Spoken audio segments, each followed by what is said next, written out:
I'd like to introduce you all to David Holme, CEO and founder of Exigent Group. David is a qualified KPMG ACA and provides commercial direction to Exigent's global clients.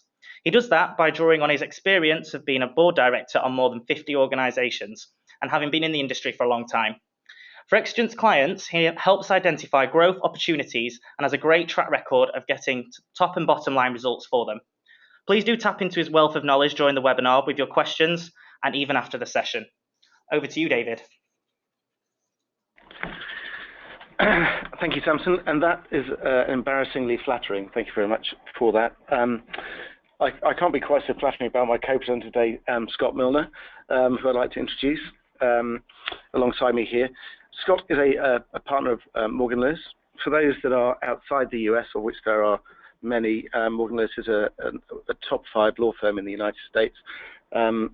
Scott is a major figure in the litigation practice here and has a number of views that we're going to tap into during this webinar about contract disputes, as well as seeing the upside. And I think that's one of the things that Scott has been most interested in during our sort of relationship. We have a tie-up with Morgan Lewis, not only on the litigation side, but also on the contract side. Scott, maybe you could just quickly comment on that and introduce yourself. Yeah, thank you very much, David. I really appreciate the opportunity to participate in this webinar and share some of the value, and thank you for the kind flattering. My role here and really at the firm is developing solutions, leveraging people, process, and technology, and partnering with great organizations like Exigent to help execute on those is where we bring value to our internal and external clients.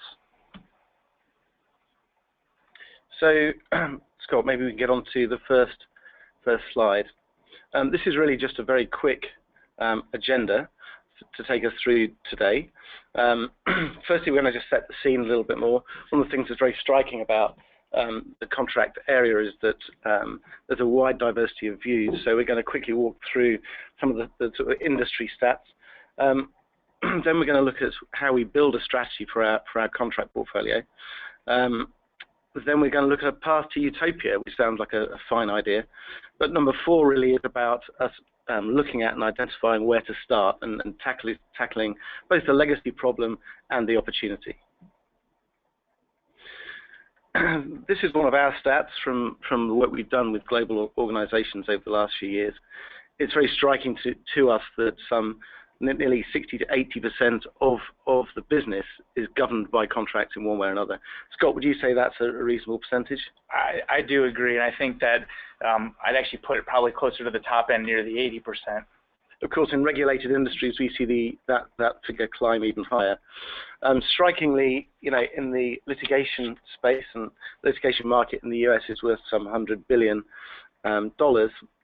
We believe that about 20% of disputes arise through contracts rather than through other issues. Scott, would you say that's a fair reflection? You're in the litigation space. Absolutely, and in looking at surveys in the industry, ironically enough, it looks like 29% of people in the United States were most concerned of contract issues and disputes stemming from contracts. I also thought a further interesting statistic in that study was different markets and industries had a higher propensity of concern towards contract disputes, including energy, transportation, technology, and innovation. So I think, and this changes year over year, so I think it looks at both the industry that you're in as well as the global economy and where it is, where this number will fluctuate. So 20% puts, I think, at the right number, but that may fluctuate all the way to 30%. I don't see it dropping much below 20%, though. Yeah, you would imagine 2009 it would be about 40%. Correct. Right, particularly if you're in the banking industry. So from the work we've done with some of our global clients, we've found that at least 15% of supplier invoices are inaccurate. We've worked with a global mining company where we reviewed their legal spend, their external legal spend, and something like 55% of their invoices were inaccurate. I can confirm that they weren't understated. So they received, as a result of that work, 9% of their spend back in rebates because of inaccuracies. But maybe the real money is here. it's surprising to many people that there's a huge amount of what we would call kind of revenue leakage. And this really means things like not claiming rebates, not claiming discounts, not claiming volume rebates. It's that kind of thing. And the more complex the contract, the easier it is to miss these obligations. So we might call that a lack of contract obligation enforcement. And when you go back to the first slide and you think, well, actually, 80% of the business is governed by contract, it's not surprising to see that there's leakage in various parts of the organization. Scott, would you say that? Have you seen that? Yes, I did. I joked that even the title of our webinar today, Your Contract Folder, is somewhat ironic, because I think that if companies truly had a organized contract folder, you would probably see a little bit different numbers here. But I think driving information to the organization based on the contracts impacts these numbers. But this number, it's kind of scary thinking about what our clients lose on the because of bad contracts. Yeah, it's free money basically, and this is backed up by surveys from Accenture, KPMG, and the International Association of Commercial Contract Managers. So it's pretty robust as a number. So I'd like to actually open our first poll question of the day. So Samson, do you mind opening the poll, please? So as you can see on your screen now, our first question is, which one of these are most concerning to you? Contract disputes, inaccuracy of supplier invoices, revenue leakage, and lack of visibility of what lies beneath. And David, based on the statistics you just talked about, but really your institutional expertise, where do you think the audience is going to fall in this with these answers? Well, I would think, without guiding anyone's thinking, I would think it's more around the revenue leakage and lack of visibility. But I would be at that end of the spectrum. I think most people see this as an opportunity rather than a challenge. But you're a litigator, so that's a boo-hiss moment, I suppose.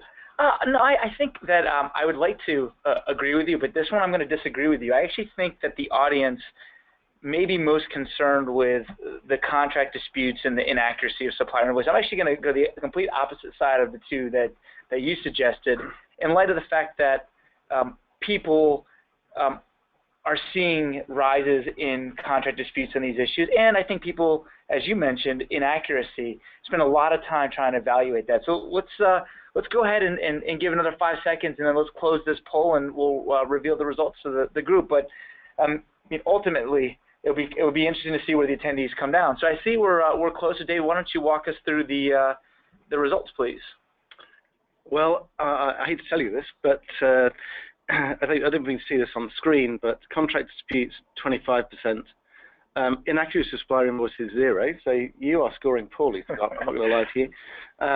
Revenue leakage 33%, but here's the really interesting thing: the lack of visibility is 75%, and I'm not surprised by that. So thank you for those that supported me. I hope that's my Exigent colleagues supporting me. Scott, is that surprising to you? I mean, that is it's quite extreme as a result. I mean, ultimately, no.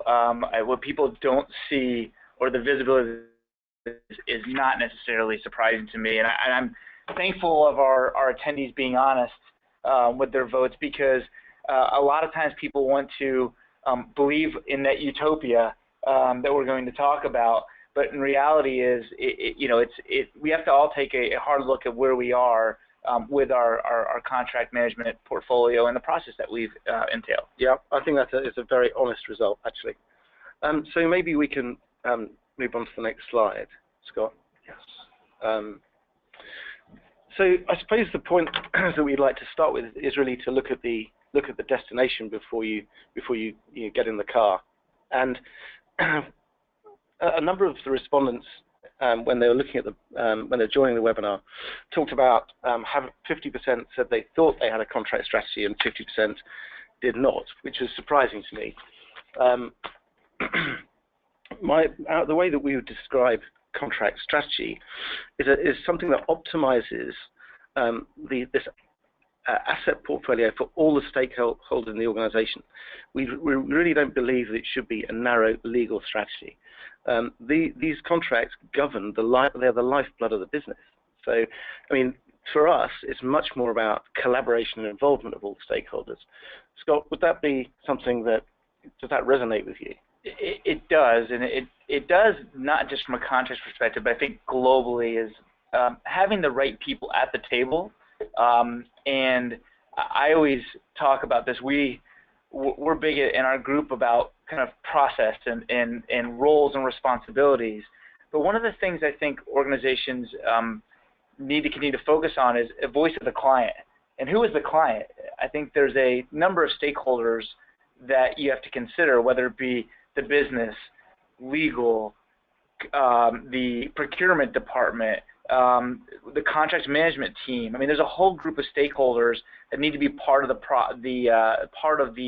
program, part of the process, and really to have a seat at the table, as I like to say, to help define what is success in the contract management space. Yeah, I mean, in a sense, we can define it by looking back at those stats, which is if we can reduce revenue leakage by 50%, if we can be certain that we are managing our obligations, if we can be certain that there is, we have accurate supplier invoices.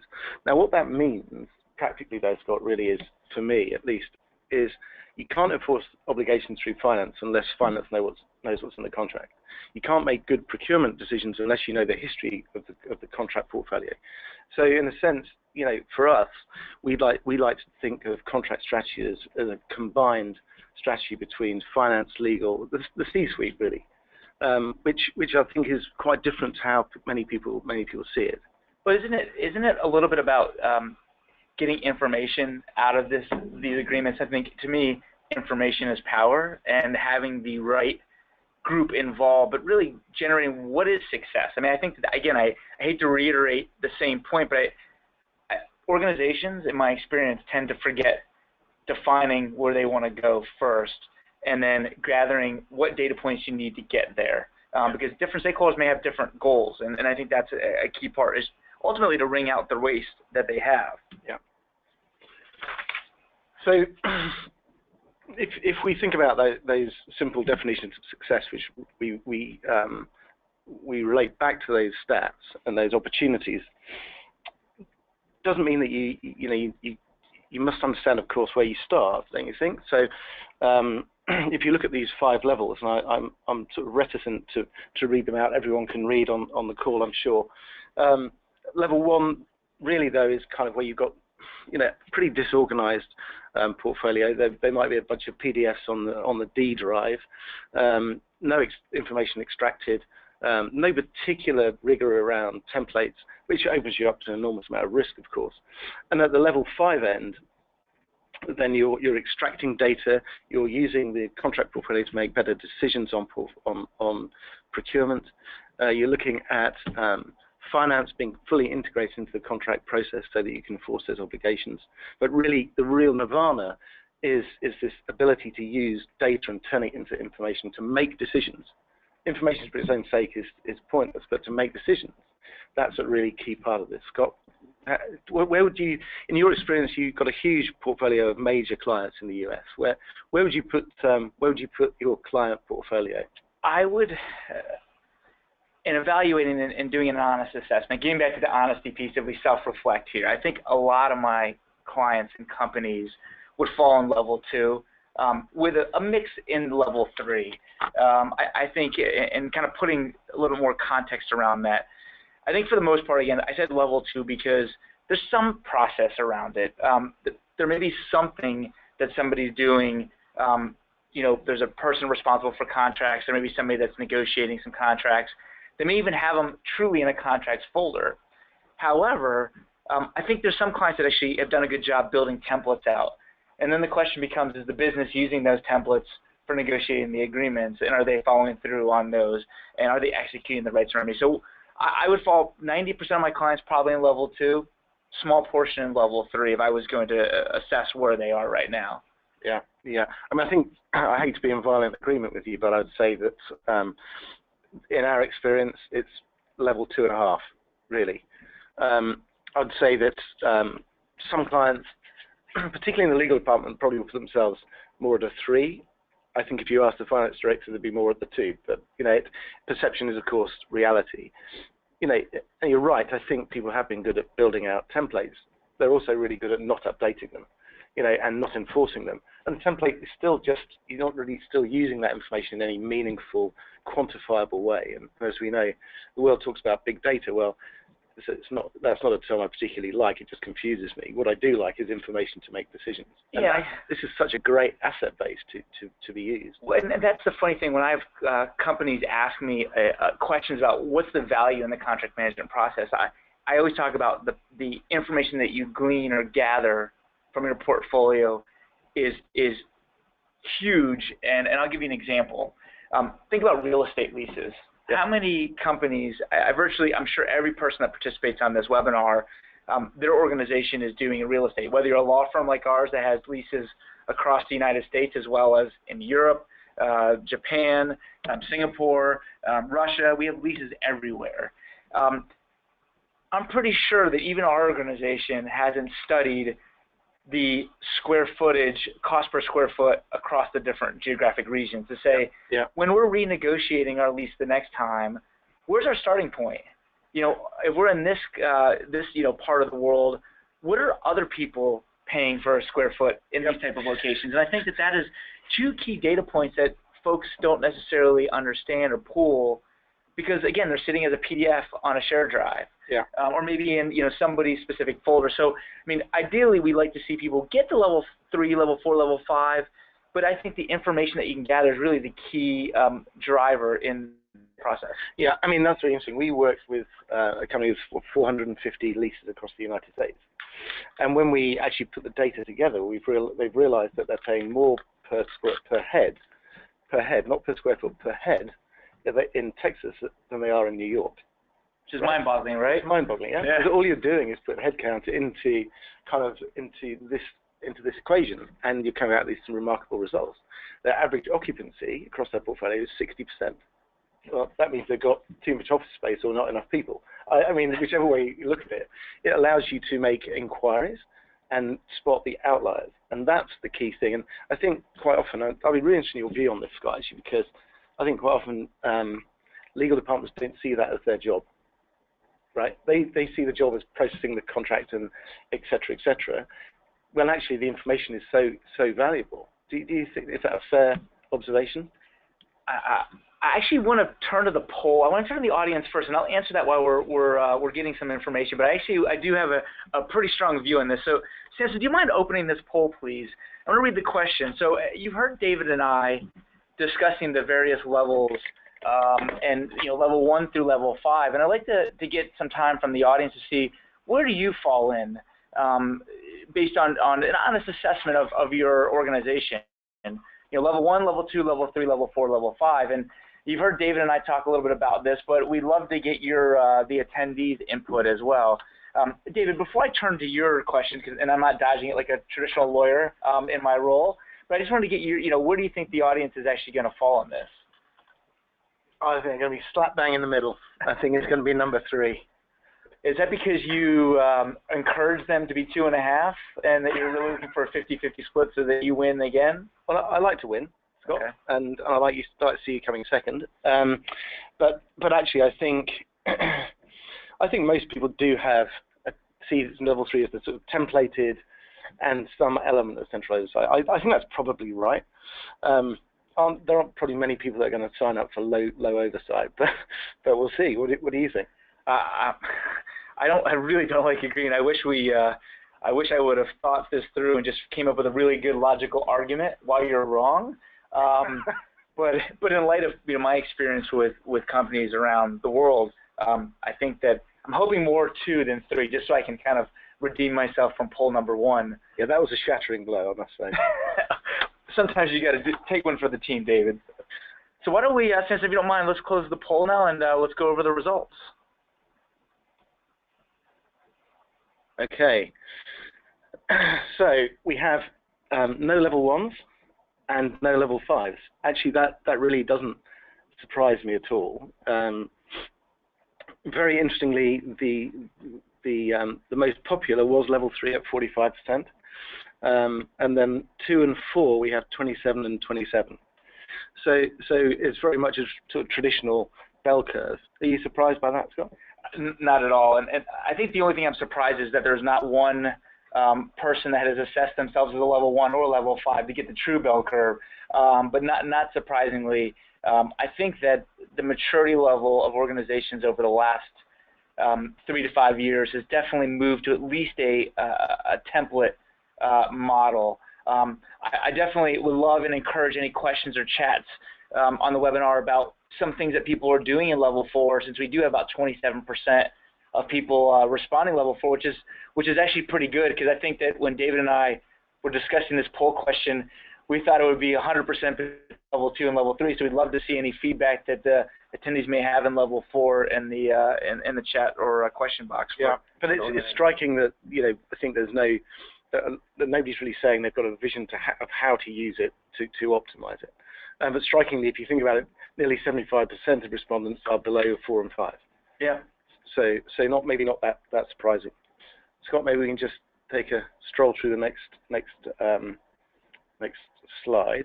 Going off to the next one. So I actually wanted to now answer your question, because I wanted to let people respond before we further convince them on where they may be. You asked the question of whether you think legal has defined their role as purely a facilitator in negotiating contracts. And I think for the most part, in-house lawyers, they may not have much of a choice but to do that. They're generally stretched fairly thin, in my experience. Contract management, contract roles is just a small part of their job, which is why when we talk about why bother with the investment, we think that there's a way to articulate and show the ROI that there should be more investment in the process than having a lawyer that has 5% of their time available to negotiate and execute on contracts, but not necessarily get to a level 4 or level 5 and integrate other stakeholders into that process. So the short answer, I think yes, but I don't think it's necessarily that they don't want to own it. It's a define the roles and responsibilities and availability of headcount and appropriate resources into getting to that process. I think that's right. I've got another killer stat from the pre-webinar poll, though, and some 80% of people responding said the collaboration between different departments around this very issue could be better. I mean, that's extremely striking. In fact, it's nearly 85% of respondents. And I think, sometimes it's not just down to legal. Procurement need to understand, for example, how much value is in this contract base, not just for renewal, but to look at contract performance before you look at renewal. As an example, it's all part of a single cycle, don't you think? Yeah, and I guess I'm going to turn the question, turn the table on you now, and ask you a question. That 80%, do you think it's for failure to document the process or lay the foundation for the process early, or is it not having the tools to execute on that? Why do you think that the dialogue between the appropriate constituents or stakeholders in the processes could be better? I think it comes back to something we were saying earlier, actually, Scott, which is, there is no combined contract strategy in most companies. There is a contract strategy defined as a contract strategy in a legal sense. There's a procurement strategy which is entirely divorced from legal. So, sometimes we work with procurement departments and they say, well, our objective is to reduce cost by X%. Well, that's a kind of a broad sort of approach. When actually you've got all this data you can put together into information, you can say, well, actually, what about if you, for example, used all your office capacity properly, or you reduce the number of offices and reorganize because you've got that information in this contract base by using it in a commercial way. So if, for example, your average payment terms are 45 days in the contract base, next year it could be 40. Well, that in cash flow terms can save you, by simply changing that one part of the contract, that can save you millions of dollars in cash flow. That's real money.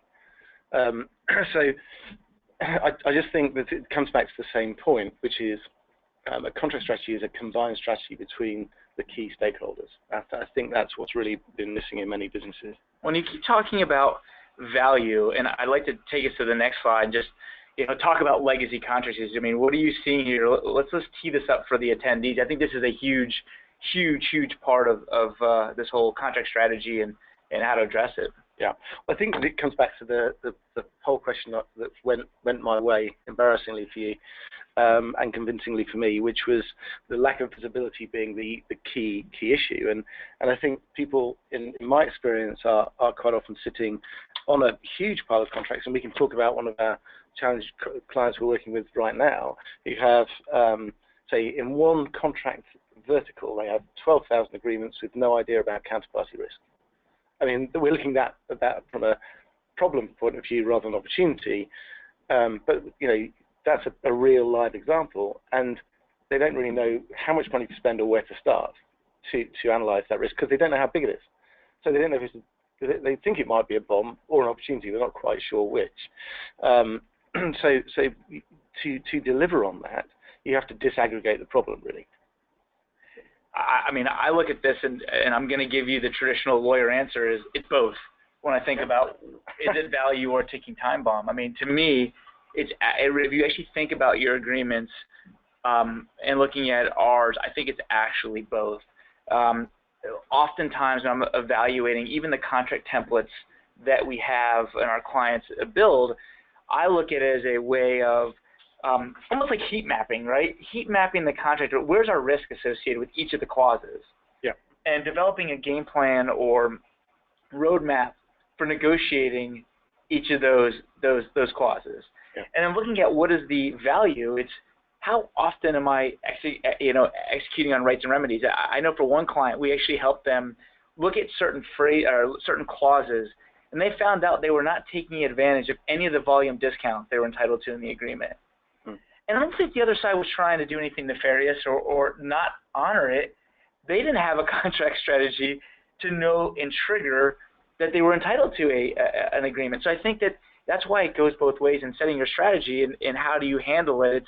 It's something that's huge, and this is where real ROI and risk assessment can be fleshed out further. I think, and that's right. I think historically there hasn't been the technology to help you. I mean, there is now. I mean, we obviously have our proprietary Chameleon technology, but there is technology out there now to allow you to automate these alerts, to allow you to automate these obligations, and it is not complicated. So quite often when people think about having a contract repository, they think about putting them in a repository, not actually extracting information and creating automation to make sure you've got those discounts that are negotiated for you. If you look at that particular client we're working on right now, with 12,000 contracts and no idea of counterparty risk, they can't even aggregate it because they haven't extracted it. So when we say talk about the destination, we've talked about that quite a lot.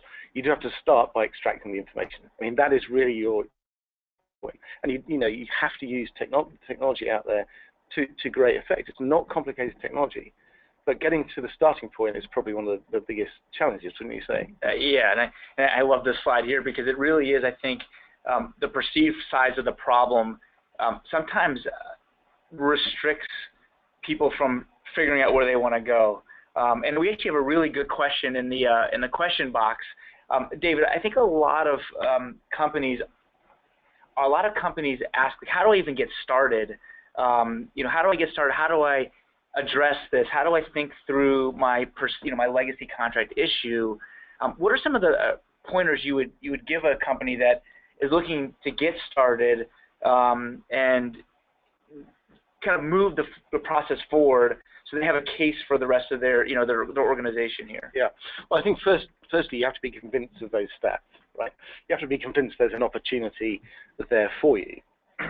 I think that's the starting point, and I think you'll find that most C-suite people will kind of buy into that once you really talk about it in more detail.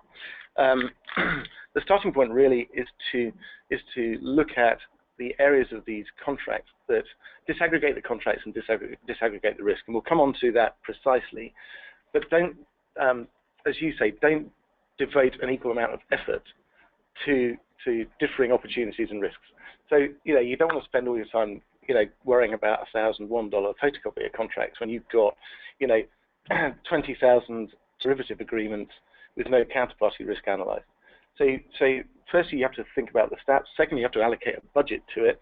Then you have to look at the technology that's available to you, and then you have to build the strategy around risk and opportunity. And you can do that using a very simple formula, which we'll come to in a short while. I really hope Bambi doesn't get run down. Do you think it's Christmas? It seems wrong somehow. Well, we got rid of the reindeer so that we would not offend anybody on the webinar.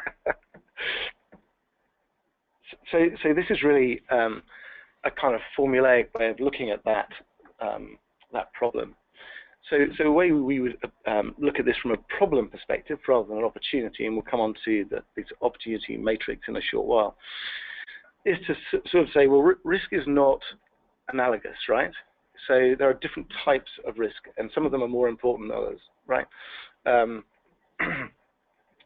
So firstly, disaggregate those risk types. And regulatory industries, for example, have a much higher tick in the box for regulation risk or litigation risk than, say, a chain of bakeries.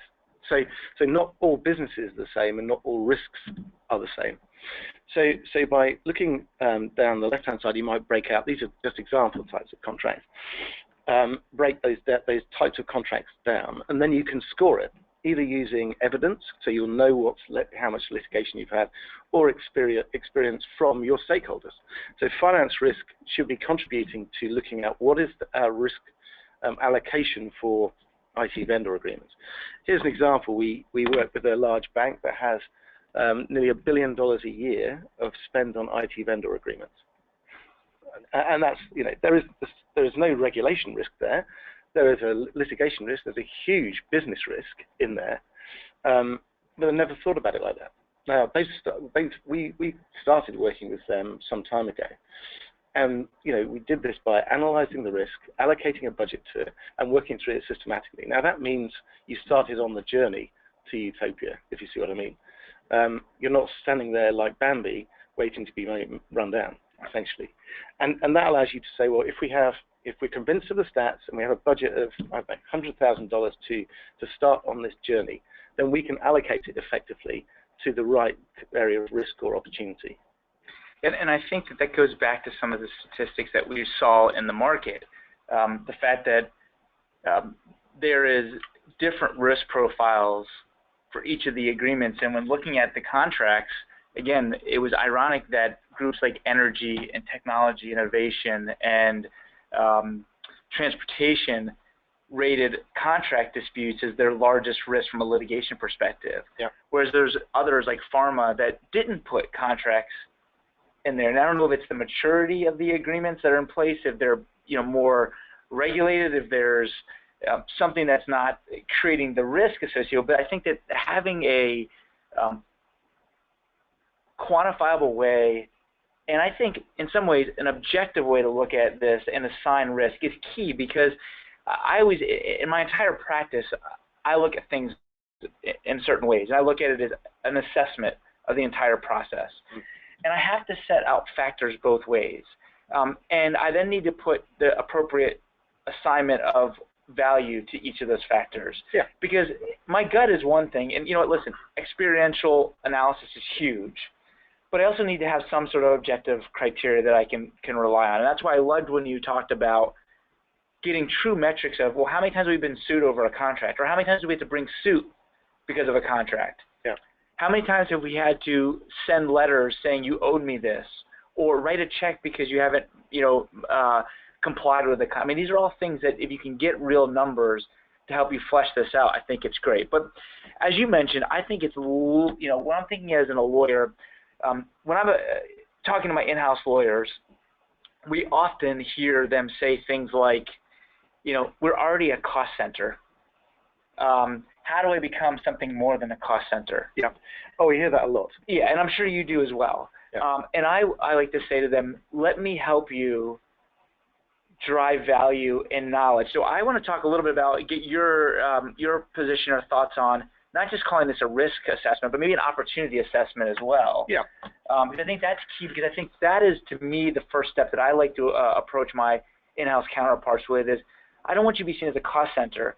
Let's see if we can share some of that risk, but develop what is the true opportunity associated with your contract, contract principles. Because I think that is the true value in addressing legacy contracts. Yeah. Well, it's striking from the pre-webinar poll that 2/3 of respondents viewed their contract portfolio as an opportunity rather than a risk, which I think is hugely encouraging, actually. Very refreshing to me. And so when you're looking at this rather from a different perspective, you might look at that top line.